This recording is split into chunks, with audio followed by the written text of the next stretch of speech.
Mr. Beats, we're back. Another TI rolls around, and the podcast is back. Whoa. A surprise It's return been for TI 13. 27 years. It has. When was the last time we actually did, like... When was the second episode of the Roshan Pit? 'Cause I know we only got to 2. That would have been in 2022. I know we did one. We did one around Gamers Galaxy. Did we only do one, actually? Hold on. I gotta look this up. Oh, I just searched the Roshan Pit, and of course it's did not come up with what I was looking for. Oh, here we go. We did 2. Okay, so we did regional finals, and then we did Gamers Galaxy, and then something happened. we won't talk about what happened. No, something happened, but we're back doing a little TI preview. Now, my first question, Beats, is are you hyped for TI? I would say I'm reasonably hyped. I feel like with TI for me, it's always like it's never real until it actually starts. You know? Yeah. Like once it starts, the hype kicks in, and then I just like all I want to do all day is play Dota. But before that, it's like I'm more just in anticipation. Yeah. And you haven't been so. Have you had any sort of strong thoughts about the format, or because a lot of people are saying that this is like the least hype they've ever been for TI, for a number of reasons, which we'll get into, I'm sure. But is there anything that's particularly sort of like stunting your hype at this early point in the TI proceedings, I suppose? Definitely. I mean, you hinted at it, but definitely the group stage format and the seeding decider is. Yeah. Well, let's seems egregious to let's get into that then first. So, the first thing is that it's gone back to 16 teams. So we had 18 teams from TI 7 when it was originally expanded. That continued on until TI 11 when it was further expanded to 20 teams. Back to 18 teams last year for this new format. And now down to 16 teams. The way that the format works is there is no elimination during groups. There are 4 groups of 4 teams, and it's a round robin best of 2. So each team plays 6 games in total. Then the first place team gets to choose between the third and fourth place teams from another group, and they play best of 3 to decide upper bracket and lower bracket. So essentially, no elimination during groups. Upper bracket and lower bracket are decided by pretty much one best of 3. Like, you can make an argument that the seeding matters, but when it comes down to it, you're playing a BO3 to determine pretty much how far you go in the international. I mean, we've seen so many times that lower bracket is literally, you have to play like double the amount of games. Every game is an elimination game. It's a death sentence, basically. It's stressful. I kind of have contradictory opinions regarding this. So I'll just give them both. So one is the 16 teams versus 18 versus 20. This year, I kind of don't care because we've had a ton of tournaments. Valve not doing the major system means that there's a significant more amount of lands, which gives teams more opportunities to prove that they deserve to be at TI. Yeah.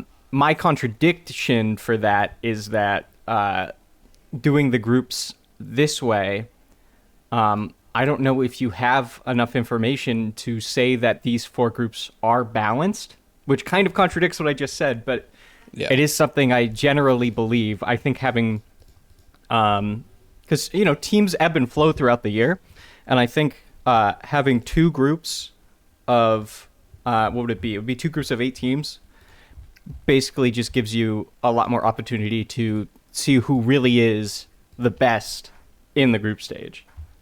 Yeah, I think that's something that people are kind of annoyed about. That in this format, you get to play against 4 different teams before you get into the bracket stage, compared to obviously the previous style where it was you get to play against almost half of the teams. Now you get to play against a quarter of them. Most of those are best of 2s. You get 1 best of 3. It's just like, it feels, I don't know. I really do not like this system. I respected that they tried it last TI. I was like, okay, they're doing something new. I don't like knocking people for trying something new. I think I think it was a bold move, but I just don't really see the reasons to stick with it this time. And also cutting out the extra two teams. Or actually, is that extra two teams or extra four teams? I think it's extra four, right? Yeah, because it was 20 teams last time around. Yep, yeah. And it was four groups of five.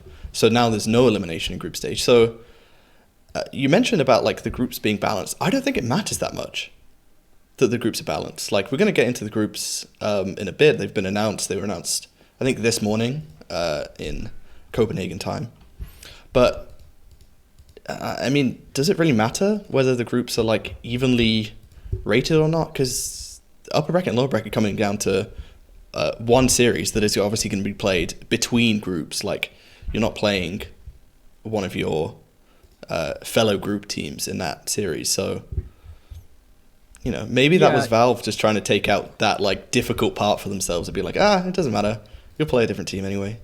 Yeah, I think it's a combination of things. I think one of the big ones is that while two groups is probably better to see, like I said, who is the best team in the group stages, it also is very chaotic to watch.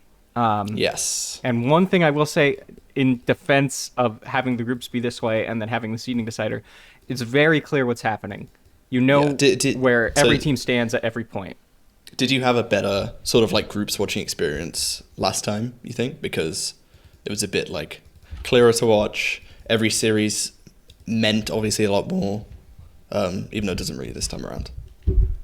Yeah, I think I had probably a less good idea of who was good going into the bracket, but a better overall experience watching the group stage, even though I dislike the format. Okay. Yeah, I think that is the one saving grace. Even though, like, they're doing the group stage across 3 streams. So, is it much better? Like, if you're going to stretch it over 4 days, you maybe do 2 streams, or even you do it in 1 stream, just to make sure that everyone can see what's happening. But, yeah, it's a plus point for this format, but even then, it's got its drawbacks. Like, yeah, for sure. Anyway, well, let's get into these groups. Yes. Kind of break down which ones we think are the best. One thing I want to touch on first, just to like sort of wrap up the discussion on this TI compared to other ones, is that it is going to be most likely the lowest TI prize pool since TI3. And actually, you know, the TI2 and TI1 prize pools were 1.6 million. If you account for inflation, it's probably going to be more than the prize pool that we end up with, which is 2.36 million as of today, 2nd of September. So, yeah. Does it sort of play on your mind at all? I know that the whole narrative is that, you know, it's the TI prestige, but... I mean, I feel like a lot of the teams have spoken about how that prestige is kind of lost a little bit. But I don't know how much of that actually comes down to the prize pool or the way Valve is handling things. I think that's probably like 40 to 50% of it. I also think the other thing is just that there's been so many TIs at this point. It's hard to maintain that level of prestige for like a yearly esports tournament, especially when compared to more like regular sports, something like the Super Bowl or like the World Series. You play for a limited amount of time throughout the year, and then you have the World Series. It's all leading up to that. Whereas like the way esports works, it doesn't really work like that. You more are just always playing to win whatever the next tournament is. And I think TI had that prestige earlier on because there just wasn't that many of them. And now that we're at TI 13, you know, and there's been multiple teams who have won multiple TIs, it kind of loses its luster just a little bit. Yeah, I think that's a good point. Because, like, obviously the Super Bowl is the biggest, probably, sporting event in America. But there's been, like, 40, 45 of them now? I think it was it 50? In any case, a lot. And I'm sure the first 3 Super Bowls were, like, you know, a lot more important when there hadn't already been, like, 45 previous ones. Yeah. And to say, like, one thing about the prize pool, I personally... don't care too much about the prize pool, but I do think that every year it is sort of in this state where it's barely more, you know, lucrative than any other tournament throughout the year. I think every time that happens, it does sort of decrease the prestige. That's just my opinion. It's not really backed up by, what players have been saying or what other people have been saying. But I do think that as much as you want to say, oh, it's all about the prestige, it's not about the prize pool. I think every time it's not, the most lucrative event of the year, it does lose a bit of that sort of like biggest event of the year status. Yeah, I also think part of that is from someone who wants to see the longevity of Dota as an esport. It's not clear that money that's been lost for TI is going into anything else throughout the year, especially with the majors gone. So without DPC gone now as well, it just feels a bit directionless.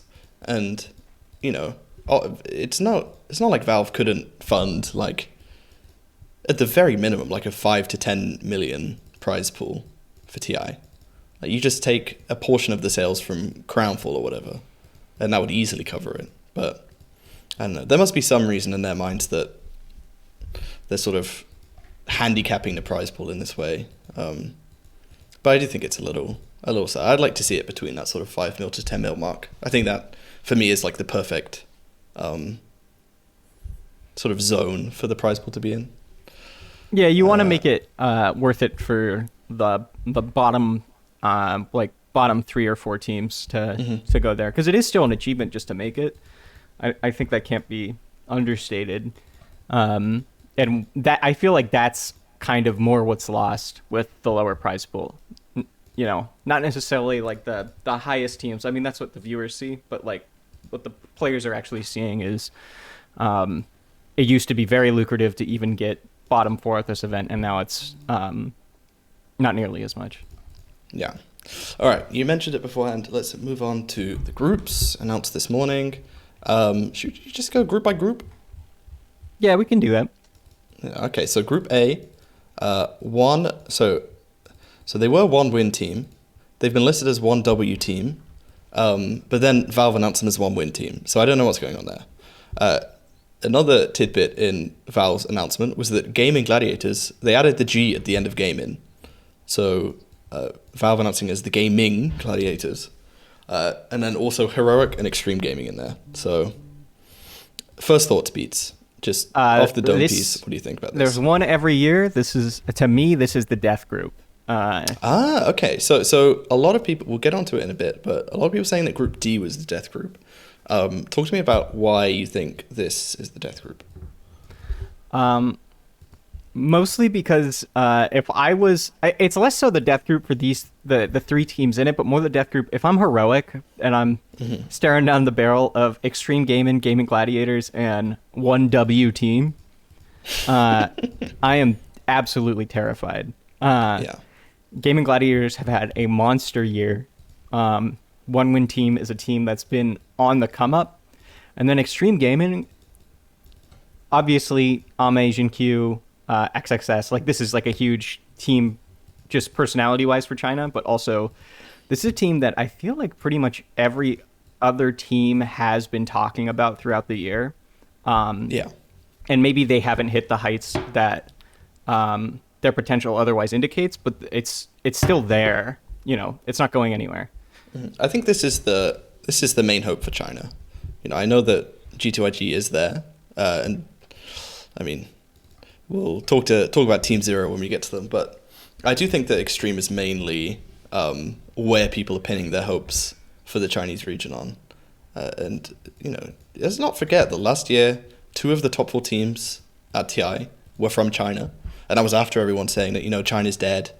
All the good players have retired, So I think they got a lot of pressure on them, Extreme Gaming, or XG.WBG, as they've been called in previous tournaments. They might have done away with that for this tournament after the recent news about sponsorship, which maybe we'll discuss at some point. But I think I do agree with your sentiment. This is a tough group. I think this and Group D are definitely the groups that will be the hardest to predict, and probably the ones that will have the most competitive matches. But I could foresee, I'm not really worried for Gaming Gladiators. I think they're going to be rock solid, as they have been recently and throughout the year and throughout the past 2 years, really. But I could see Extreme maybe dropping a series to probably one win team. I think they deal with Heroic quite nicely, but one win team are they're a dangerous team to come up against. Yeah, this is a group that indicates to me that the decisions for how to place these groups are not made with recency bias. They're made with what's been going on throughout the year, which could be a good or bad thing. But this group definitely shows that, just because one win has been pretty dominant as of late. They got second place at Epicenter. Elite League. Elite League, not Epicenter. Elite League. And have just kind of been in the conversation in terms of, I know Blitz said at that event that was the team that they were most excited to play against, because they're just like a team on the come up. I know Munkushi is like the hope of Eastern Europe right now. Yeah. I did say that he had Yatoro upside, which I mean, this is the tournament. If he's gonna reach that upside, what better place to do it than TI? Where Yatoro also cemented his legacy. I'm not saying that one winner are going to win TI, of course, but it might be a nice place to start. But again, like with the groups, so we're talking about it's a tough group. Extreme Gaming might struggle, Heroic might struggle, but does it really matter? Like, if I look at Group B across, you've got, and this is skipping ahead just a bit, Cloud9, G2IG, Talon Esports, and Tundra Esports. Apart from maybe Tundra, those are all within the realm of possibility, winnable series, right? Like, I don't think you feel too bad about, maybe, Tundra and C9 are probably the ones that you feel a bit like, wish we could have got someone else. But Talon and G2IG, in a best of three, on, if it's your day, if you're a Heroic or a one win, that's a winnable series. And then you're upper bracket. So that's the kind of thing where it's tough to discuss these groups, because it all hinges on the sort of the one series after the groups. Yeah, and you kind of hinted at it here, but if we're moving on to Group B, boring. Immediately to Group C. Okay, we gotta talk about it a little bit. Why is it boring? To me, and I could be shown to have incredible egg on my face at the end of this, but I feel like this is just the Tundra sweep group.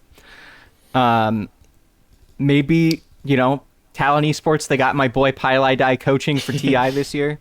Maybe that's what they need to get them over the edge. Finally, Talon Esports as a force at TI. The organization, not necessarily the players. But I mean, Cloud9, I don't think they're like an uninteresting force going into this group, but they are a team. I mean, this group of players maybe has struggled to find success at TI in the past. And then G2IG kind of feels like just if I'm just firing from the hip, and I came into Group B with a hot take, this is the other Chinese team at TI. Man, they're I can't wait for what definitely you're the going to say about bridesmaids. I cannot wait for what you're going to say about Team Zero. Then, if G2IG is the other team. No, I think you're pretty spot on. I think for Talon, I love this team. I think WS is one of the most talented players in Dota right now. Makoto is obviously a beast. Akashi is showing a lot of good signs, but I don't think it's their time yet. I think TI14 come back to me, then I can get really excited about Talon Esports. Especially if they keep Pili Die as coach. I love that. I think that they're great. They're not probably making it to the upper bracket, I would say, especially given the caliber of teams that they're likely facing in GG and XG across from them. But I think, to me, that's the only team that would be sort of a lock for lower bracket in probably across both of these two groups. C9, side note, how weird is it to see Cloud9 back at a TI? I know you're a big Cloud9 fan back in the day. Cloud9 representing an EEU team too is very odd to me. Does it feel like sacrilege? I don't know if it's sacrilege, but it's certainly No. it took me off guard when I saw the announcement. Like it was Yeah, so the last I of what I gotta- expected. Yeah, I got a tidbit for you on that. So C9, the last appearance was obviously in TI7. It's the second longest gap for a team between TI appearances. And I will give you a lot of respect if you can name the first one. I'll give you the time period. It's between TI1 and TI8. Can you give me a region? Southeast Asia. Oh, that makes it so much harder. Yeah, You're hoping for NA. I'm gonna go with Fnatic. Ooh, not quite. It was Mineski.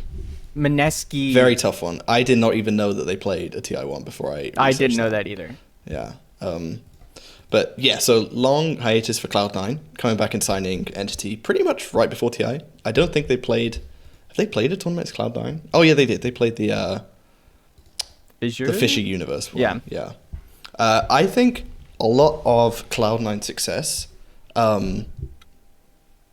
This is kind of a Jekyll and Hyde team, as is G2IG, although I'd say that G2IG are more Hyde than Jekyll, which kind of means more bad than good in my weird phrasing.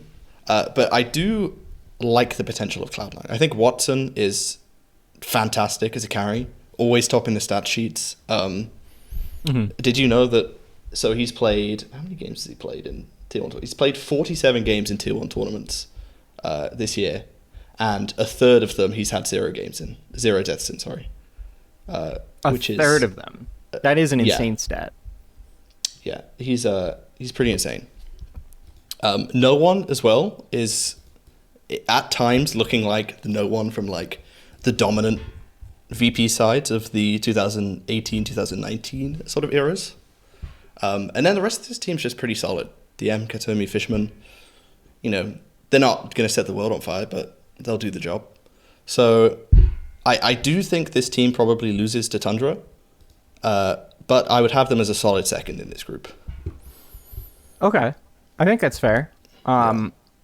Moving on to Group C, I think this is it's not, people are calling Group D the death group. I think this is probably the most interesting group to me. Just in terms of outside of Falcons, this group seems kind of up for grabs. I guess you could say Team Zero are probably the weakest. That's probably where my head would go. But they got Ponlo, and that guy, he can play some Dota from the pause 4 position. That guy never gives up. And they Absolutely. also have as their coach Blink, who you remember as TI6 winner with Wing. Sorry. Oh yeah. It's his first return to TI since then. But Bet Boom Team and Nouns, both teams that have kind of been in the conversation all year. Bet Boom Team definitely has had, I think, more tournament results than Nouns, but yes, 100%. Yeah. If I can speak on Nouns for a second, though. Yep. I do think Nouns' performances, especially towards the end of the year, definitely show that this year is a success for them. I think they've definitely proved themselves.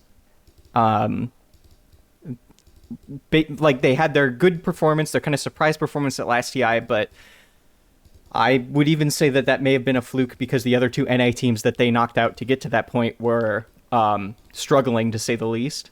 Yes. And then they kind of were off to a rocky start at the beginning of this year, and now we're kind of definitely like one win team on the up and up. Definitely do not have the results of 1W, Yeah. but I think they're definitely to me they are the dark horse of this TI.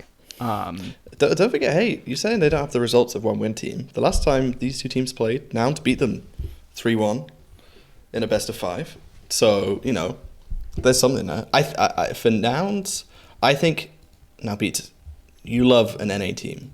And they are the only NA team at this tournament, which I think that's the first time it's ever happened at a TI, that there is only one representative from the North American region. I think they took a lot of risks with their roster. When they first announced it, everyone was like, Yuma, okay, and then who the hell is Copy? We'd never heard of this guy before. I think he's really come into his own. He's been very impressive. I'm very interested to see how he does on the TI stage. I think, I'm not putting it out of question that they're going to take one of these series against BetBoom or Falcons. I just think it's very, very far-fetched. And I think if Nouns are going to make a run, if they're going to, have a good performance, stand up for NA, I think it's going to be through the lower bracket, personally. And I don't think that's beyond them, but I have a hard time seeing them getting into the upper bracket when Group D has some very heavy hitters and you're in a group with Falcons.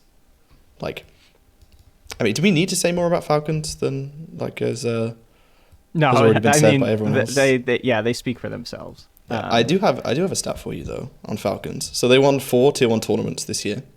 Mm-hmm. Can you name the last team to win 4 Tier 1 tournaments in 1 year and also win TI? And also win TI?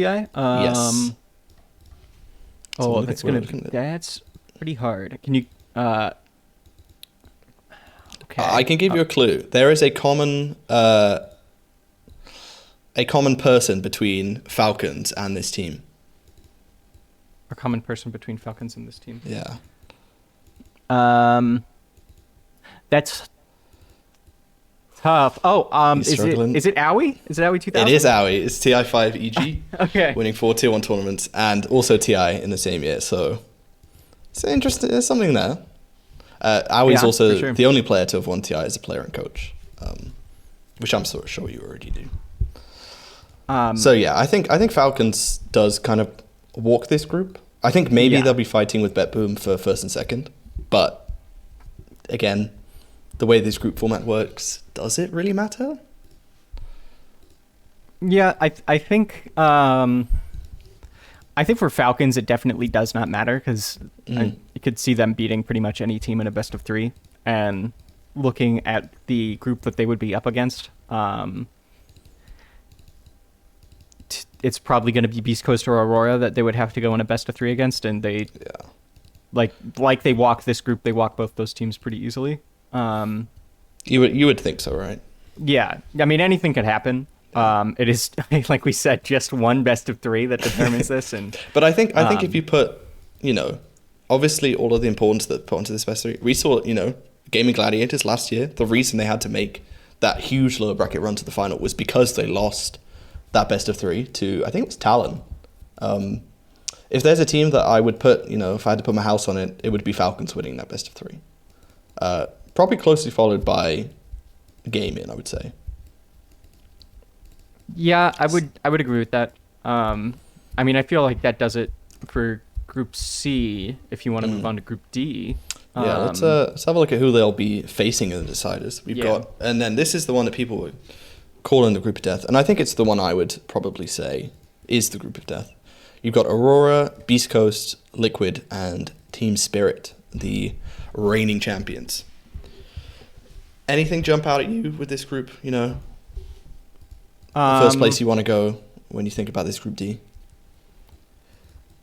The first thing that jumps out to me is just, I think, to me, Team Spirit probably is the team that takes it for me. Yeah.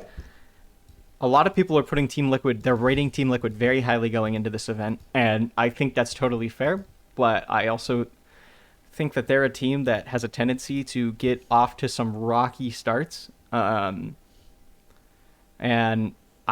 for that reason, I can't put them above Team Spirit. I can put them above the other two teams pretty confidently. But if it's between Team Spirit and Team Liquid, I'm going Team Spirit every time. I think a lot of people are saying that, Liquid, they got the monkey off their back. They finally won an event.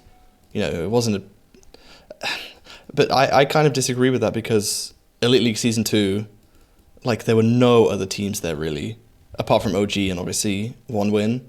But the third and fourth were Boom and Execration. That should tell you a lot about the caliber of teams at this tournament.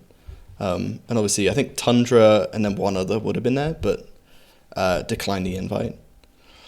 So yeah, and even with that caliber of team, it took 5 games to beat one win in the final. So I'm not ready to put all my eggs in the Team Liquid basket. I am maybe looking to put them in the Team Spirit basket. We'll have to see. They have not had the sort of like run into TI that they had last year, obviously, which was like godly. They won Riyadh, followed by Dream League Season 21, and then just went like, bonkers at TI, 19-2. I think it was the best winning percentage ever recorded at a TI. But they finished second at the Clavision Snow Rui tournament. They finished second at Fisher Universe as well. They're like starting to get into that sort of TI frame of mind, I think, for them. Not as dramatic as last year, but I do think that they will win this group, and that they are the strongest team. Is there any scenario in which you think either Aurora or Beast Coast sort of knocked off Liquid or even Spirit for one of those top 2 spots? Did Aurora play in... They didn't even play in Fissure. So they're kind of like a bit of an untested team coming into this event. Oh, they did. They played in the play-in. Okay.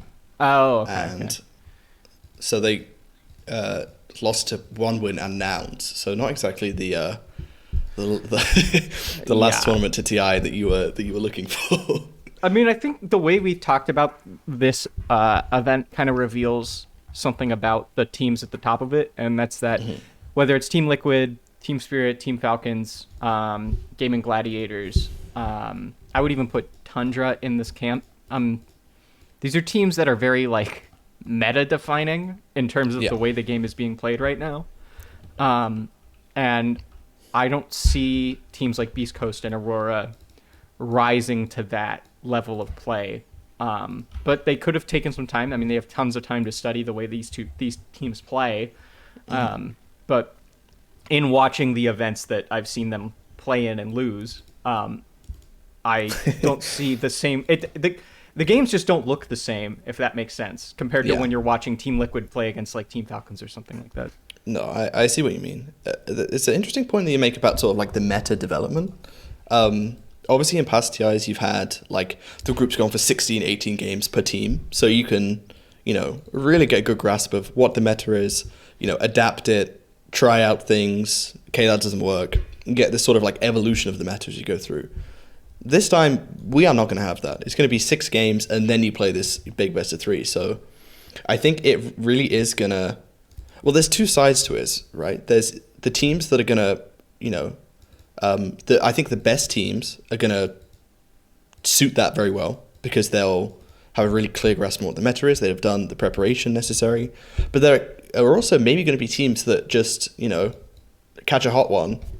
Maybe the meta just like really fits into their style of play and it doesn't really have the time to evolve, to figure out the counters, to figure out how to play against it for other teams. So, they end up just getting a free ride to the upper bracket, basically. So I'm really interested. I guess that is another slight plus for the format. That is something interesting that might play out. Yeah, I definitely think there's room for that too. I think because this meta feels very defined, at least from the top teams coming into this event, it's very much win the early game, take control of the map, push high ground once you have a big enough lead. I do think there's some opportunity for that to change, given the kinds of heroes we're seeing in whether it's on Dota 2 Pro Tracker or whatever. Nature's Prophet mid has kind of come around. I saw that Quinn is 8-0 with Nature's Prophet mid. and that is a hero that plays into that playstyle, but it's also a hero that if you're behind, and if you just want to turbo farm, it allows you to do that. And there's also been, I don't know how its success has been middling, but there's been some talk of PA being a potential surprise carry to come out at this event. I've been seeing more PA than I maybe would have liked. I am not a big fan of that hero in competitive. But at this pubs. point in the meta, it would shake it up. It's something that could shake up this playstyle that these top teams have kind of been playing around for the better part of a year at this point. I mean, I think the meta is quite open at the moment. I was looking at Dota 2 Pro Tracker, as you mentioned. The top 3 mid heroes currently, in order by Dota 2 Pro Tracker ranking, are Broodmother, Sand King, and Huskar. Yeah. So, what the hell is going to happen when we get to TI? Well, that TI is kind of the proving ground, because this isn't the first TI where we've come into it with like a super defined meta in terms of like, you know, what's been played throughout the year, or like what heroes have been played throughout the year, or even like the way the game is played. And almost every time that turns out to not be the case. Yeah, it goes through changes, you know. Yeah. People figure out how to play against stuff, especially when, you know, this is TI. Teams are going to put in a bit more effort, you know, a bit more time, play a few more pubs in order to try and, you know, figure out what these teams are doing that just sort of seems unbeatable. So, yeah. Agreed. All right, so now that we've discussed the groups, let's do some general predictions, Beats. And I'll start off with the big one. Who is the winner of this year's International? I think the easy money is on Falcons. Naturally. I think my hot pick would be Team Liquid. It would be the narrative would be story insane. to end all stories, yeah. Yeah, exactly. It would have been maybe even better if they didn't win Elite League and their first, you know, Tier 1 tournament win in like 7 years came at TI. Well, actually, that is true because Elite League was not classed as a Tier 1 tournament. But it's true. I think for Team Liquid, for me, this is not Cloud9. This is not a team that gets second place throughout the year and basically doesn't have a chance at TI because unlike Cloud9 was a team that was hanging on for dear life in pretty much all of those tournaments. Team Liquid is not that. They're a team that has been incredibly dominant throughout the year. They have 2-0'd pretty much all of these top teams that we've been talking about in the past at multiple events. They just can't really do it when push comes to shove. They can't do it in the grand finals. But I don't think that speaks to a lack of ability to win in the grand finals. Yeah, I agree. Okay, so let me put this to you then. So who would you say are your, like, if you had to power rank them 1, 2, 3, Falcons number 1, would you have Liquid in there? Yeah, I think I would. Liquid, and then Game who else? You have Game in? Okay, Yeah. So you got Game in, Falcons, Liquid. Would you take those 3 teams over the field? So essentially, would you take, like, if I was to bet you, would you rather have, you know, one of those 3 teams winning or any of the other 13 teams? I would take one of those. I think I would take one of those 3 bet. teams. I think maybe if it was top 2. Okay, Game and Falcons versus the field. At that point, I take the field because then you're introducing, because the team I didn't mention, Team Spirit, is probably, they are so close to being in that top 3 for me. They're just not quite there. So I think if you take out one of the teams from that 3, I would take the field. Yeah. Okay, I think that's fair. Yeah. I mean, you are right. The smart money is on Falcons, but that's the thing that makes it so boring to pick. Yeah. It's like, oh, you're picking Falcons. Oh, okay. I do think... Yeah, I think Spirit. I would love to see Spirit win. You know, back-to-back, third time for Yutora and Collapse and Miriam Aposhka.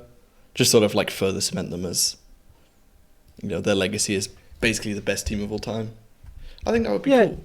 And I think unlike the previous year where they won the victory last year, I don't want to say it was like a surprise win. They weren't like a bad team throughout the year, but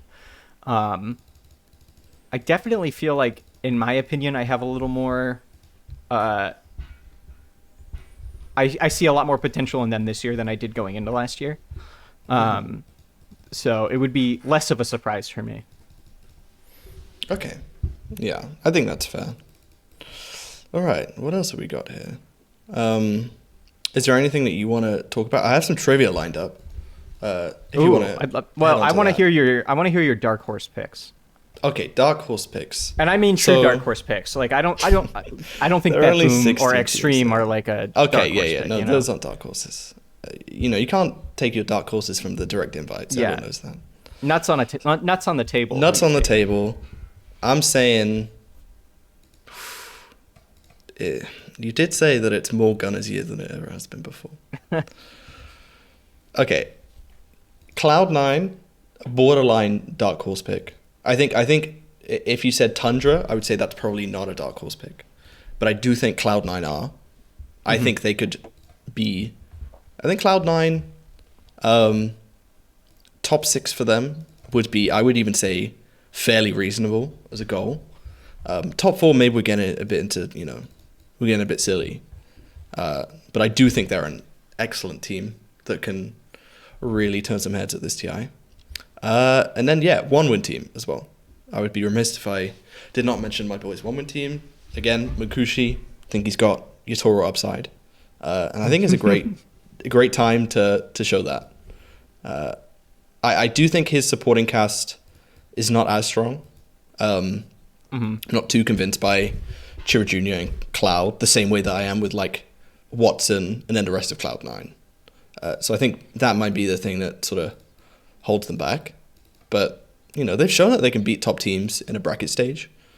So, yeah, I like those two. Cloud9 and OneWin. It feels like the dark horses that everyone's kind of going for, but, with good reason. I might be a surprise, but I am not going to go with Nouns for my pick. Okay, that is for a one surprise.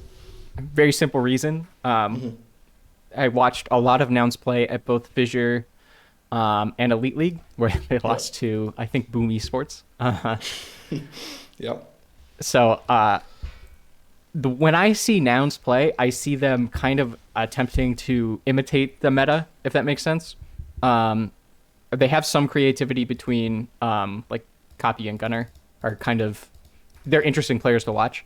But I don't think that's what you need going into an event. So for that reason, I am actually going to go with an absolutely crazy nuts on the table pick, Heroic, because it's South America's year. Okay. Yeah, I actually very much like that pick. I think Heroic, we mentioned it before between Group A and Group B. I think Group A, any matchup that you get from Group B that it's not Tundra, you're feeling not that bad about it. And I think if it's between Heroic and one-win team, if teams haven't been doing their research, they might take one-win team and be like, that'll be the easier game out of those two. And like, as we say, like top, wait, hold on, I gotta do some maths here. 1, 2, 3. Like top 6, all you need to do is win the deciding best of 3 and then win your upper bracket quarterfinal. And that's top 6 at a TI. That's insane. There's really a lot of dark horse potential now that the sort of group stage elimination has been lifted. Like, you could literally go 0-6 in groups and then win 2 series in a row in your top 6. Like, that was basically what Nouns did last year, right? They didn't do very well in groups. They had one amazing series against Tundra and then, lost to Azure, beat a regional rival in TSM, and that's top 8. Best placing that, an NA team has had in forever. Better placing than anyone thought Nouns was going to do, so... Yeah, it's wide open, this TI. What is the highest placement a South American team has had at TI? I think it was Thunder getting 5th, 6th at TI 11. Oh, yeah, that was crazy. Okay, yeah, so they have to beat that. Very easily could have been top 4, if not for a 1 HP in Fest save. Yep, that Liquid Thunder series. Oh my god. Do you so think we get one more thing? Do you think we get a statement TI series, like one that goes down in the history books? I mean, I think there's always one. For me, that would be, and this is more of a personal one. Do you remember that game last year that we were watching? It was Gabby's team where he went offlane Weaver and he bought BKB, and I think like Manta or something like. I Like his do build remember was just this. awful. And we were just cheering for him the entire game, and they eventually like came back and won. Yeah. That's probably I last year. Certainly didn't have like a big match, but if there was one, I that's think it. For me. well, I think for me last year there wasn't a series, but the I don't know if you were watching it, but LGD versus Spirit game 1, the one where Spirit had like Magnus and Terrorblade, and then it was Oh just yeah. new on Centaur literally dragging his team to like 80 minutes. That was like the standout game from last year's TI, but it was a little bit lacking on quality, I thought, especially in the arena. So hoping for more, like a really good series. Because I think if you get a really good single game, that's it's whatever, they can happen. A really good series though, that's difficult to come by. That's that one will live in the memory for sure. Okay. So any more sort of general comments about this TI before we move on to some trivia? No, I think the only one I would say is very short and sweet. I think that just given how we're talking about all these top teams, to me that indicates that the field is more open than ever because your expectations will always be subverted at TI. Yes, agree. And yeah, like we talk about like these teams like you have Falcons and Liquid and Spirit and Extreme. All of these teams could lose one best of 3 and then be in the low bracket. And then only one of them can obviously like get all the way to a point where it's even remotely a good tournament for them. So, it's there's a always bracket. that You could have this Falcons GG meeting each other in like lower bracket round 2. Dude, And like it is not either even, of these teams could go all not the way, even but in they just arena. yeah. That would be sad. Yeah. Okay, so moving on. I said I had some trivia for you, Beats. So, we love to go back to old TIs and be like, oh, I remember that player, remember that team. Well, I'm going to make you remember these teams. This segment is called Did That Team/Player Ever Attend an International? What I've got 8 teams and 8 players. You let me know which one you want to do first. And very simple. Okay, do the teams first. The teams first, okay, perfect. You got to tell me, did they ever attend an international? And bonus points if you can, like, recall any details about the specific one that they attended, or where they finished, or what the roster was, etc., etc. This is not being scored. You just get extra, like, sort of respect points, I guess. And then one ground rule before we start. Wild card does not count as TI. Okay. We're talking TI proper. If this team made it to wild card and then, lost the wild card, they did not make it to TI. So keep that in mind. All right, starting off, we have CIS Perennials Vega Squadron. Did they attend an international? Vega Squadron qualified for an international. They qualified for... I'm trusting that you're not doing any Googling as well. Yeah. No. They qualified for TI6. I'm going to go with TI6. So you think they did, in fact, attend the TI? Okay, here's the thing. I know Vega Squadron played in a qualifier that Dendy was also playing in. And I can't remember if it was, it's sad Dendy didn't make it to TI this year, or it was like surprise upset Dendy's going to TI. So, Dendy's going to TI, boys. I'm going to go with they won that qualifier. Okay, well, you would unfortunately be wrong. Well, they may have won the qualifier. So Vega Squadron lost in the TI5 wildcards, and then never qualified again. So I actually don't know whether Na'Vi made it. I think the European qualifier... I'm looking at the European qualifier of TI5. Na'Vi was in that qualifier. They won the qualifier. Did the second place teams go to wildcard from the qualifier? I think so. Let me have a look. Wildcard. Yes, I believe so. It's the second place team. So you are right in your line of thinking. So close. Yeah, you went the... I'm more impressed that I knew the specifics of it. Yeah, I'm very impressed. This is boding well. Right, next, another sort of... Well, I don't actually know if they're an Eastern European org. Hellraisers.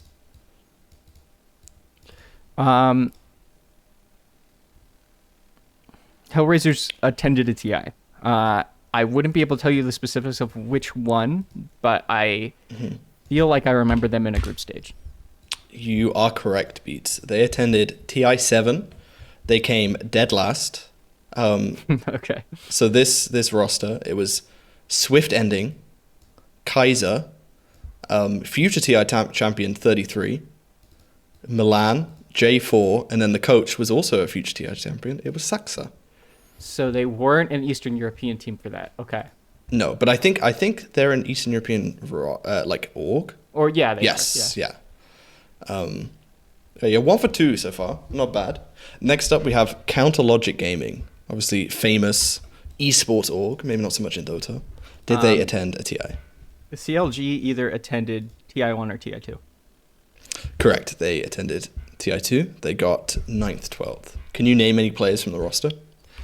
Counter Logic Gaming. That's a European org. They had.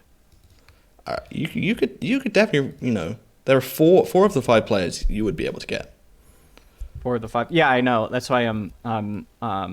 You're picking. Are any of them talent now? Yes. One of them is talent. A couple of them have been talent at some events. Was that Lacoste team?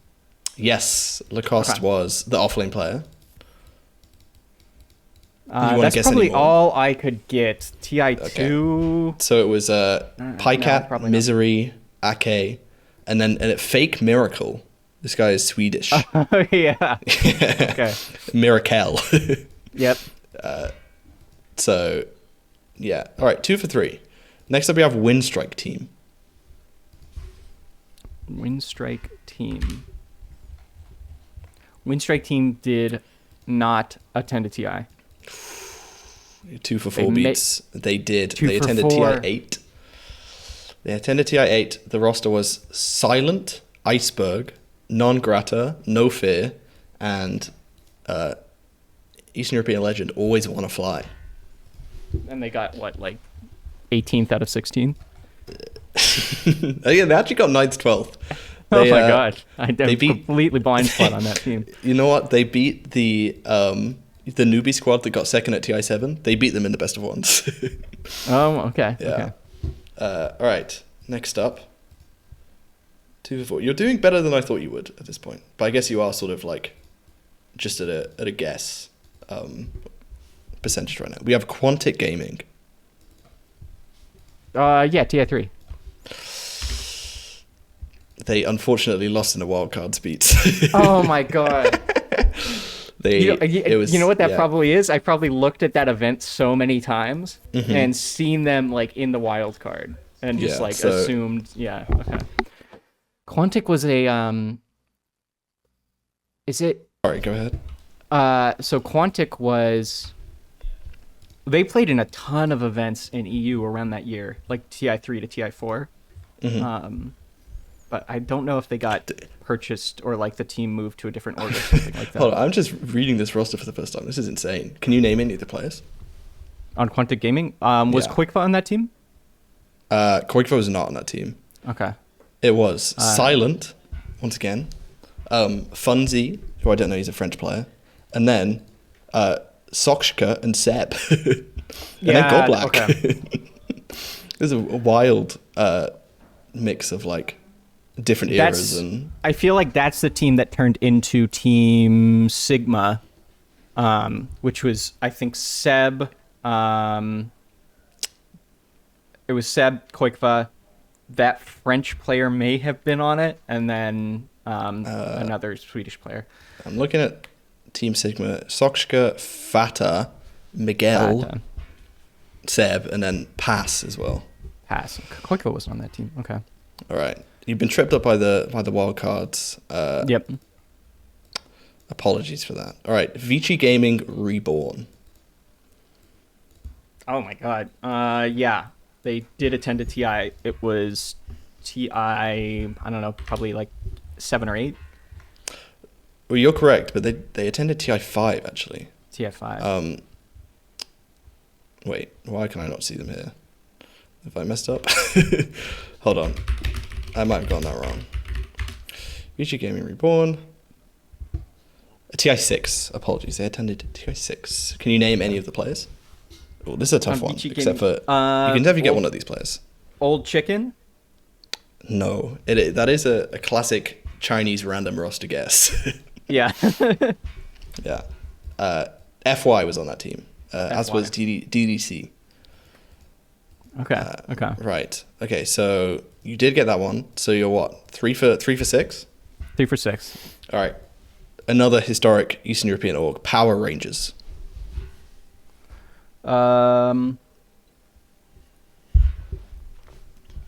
If Power Rangers attended a TI, it would have been like TI4 or TI5. And I don't think they qualified for either of those events. So I'm going to go with no. Correct. They never made it to an international. Let's see how close they got, actually. Did they ever make it to, like, last series before TI? No, they never got near, actually. They finished, like, in the bottom 5 of all of the qualifiers that they made it to. All right. Because that would have been stuff. pre them separating the qualifiers, I think. So. Yes, these are European qualifiers, all of these. Yeah. So those were tough, I imagine. All right, final one. An org probably better known for more suspicious reasons, but Rox, the famous, involved with the 3-2-2 game. Did they, however, attend a TI?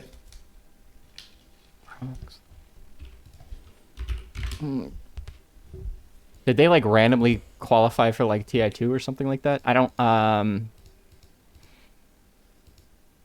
going through my brain. I'm gonna go with no. They did not attend a TI. You are correct, Beats. You've gone. There's a great comeback there at the end. So Rox finished 3rd at the TI3 qualifiers. TI3. After beating Evil Geniuses in the upper bracket of that qualifier. Whoa. Okay. Yeah. So, but you're correct in that they did not make it to TI. So I think you got 5 out of 8 there. That's so not better bad. Better than a coin flip. That's an A in Canada. Is it? I went to Canada. A in Canada is like 62%. I don't know if it's 62%, but you can get like a. So like the way Canadian testing works, it's probably not the same in every province or everywhere. I think in Ontario, I don't even know if it's for like I think it's for college. The classes are more like pass fail. And then like your exams are like brutally difficult. So it's like the curve is much higher. I see. So we'll call that a Canadian A. So Okay. Canadian A on the teams. Moving on to players, Beats. Do you have an inkling of that you'll do better on this, or? I think I will probably do worse. If you start throwing some Eastern European players at me, I will crumble. There's a couple, but only a couple. All right. First of all, Parker, SA carry. No, never attended a TI. Ooh, he Wrong. did. He attended First last year's TI with Beast Coast, which I also forgot about. I forgot that Beast Coast had. I think because they kicked K1 and then he went to Nouns, and then they obviously needed like a last minute replacement, so Parker stepped up. Interesting thing about Beast Coast, they currently have the longest active TI attendance streak, tied with Spirit. They both attended the past 4 TIs. That's crazy. Thunder Awakened made it, Beast Coast made it, and then Hikori was the other SA team. Yes, and also SG. Oh no, Vivo Keyed. Everyone was saying that Vivo Keyed were going to be like the worst TI, or Keyed Stars, I suppose. They kind of go back and forth. And then they actually, weren't terrible. Moving on. Keyed Stars at this TI? TI 12? Yes. Yep. Yeah, there were 4 SA teams, which is wild compared to, just the. Is it just 1 this year? I don't know if that's. I don't know if that's correct. I don't think Keyed Stars were at last year's TI. Beast Coast. They were. If you look on the Wikipedia page, they're next to nouns. Okay. One sec. Maybe I'm very dumb. Are you on the Wikipedia page? Or are you just thinking off the dome piece? I was thinking off the dome piece. Yep, you're 100% right. Oh, Yeah. Okay. I know what happened. Hikori was at TI 2022. Yes. Sorry. I Okay, should have corrected that's what I you got on mixed your up. Hikori. Okay. Yes. Okay. So 0 for 1. Parker did attend. All right. Mellow Jewel. CIS mid, I believe. See, that's where I'm gonna. I don't know. I'm gonna say he. Well, I have to go with my gut. My gut just says no. Correct. So I'm gonna You go would be with no. correct with your gut there. He did not ever attend the TI. All right. Next up, we've got Winter. Yes, Winter attended TI 2. Correct. Beats. Can you name the team that he played for? Or any I'll of his go teammates? with. I couldn't name his teammates. I'm gonna go with like Tong Fu, It was not Tongfu. It was Orange Esports. Orange Esports. Yeah, who obviously then like the next year, were like top 3, but yeah, Winter played alongside Mushi, Extinct, players that would then go on to play for this legendary Orange Esports roster next year. Tragically lost. Yeah, what could have been. Mm-hmm. All right, next up, SSA Spartan, the Greek god himself. Oh, Ad Finum. Did Ad Finum make it to a TI?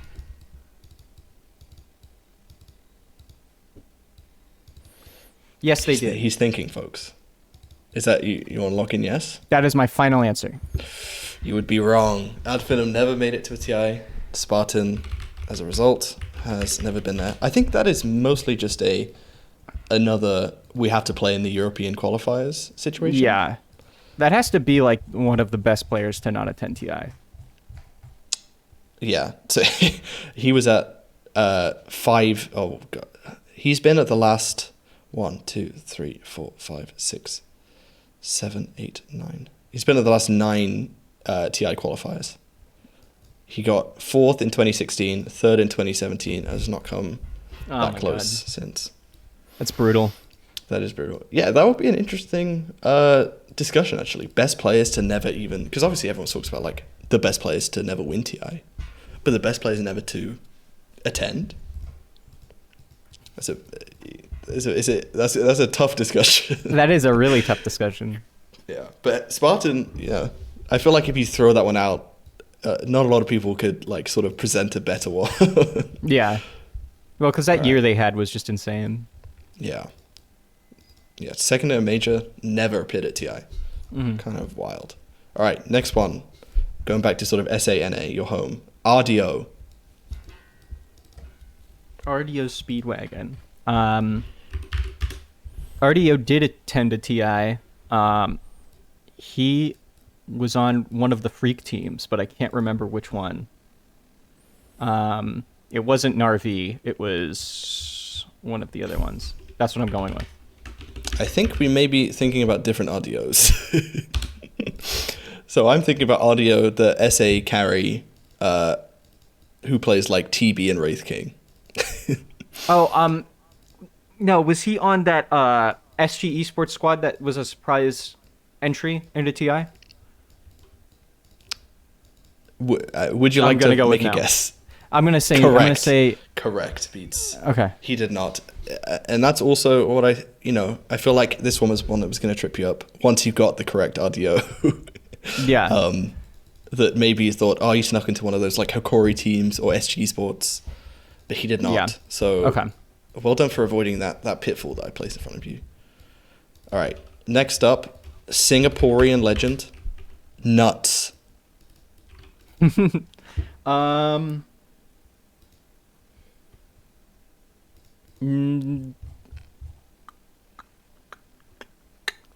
No.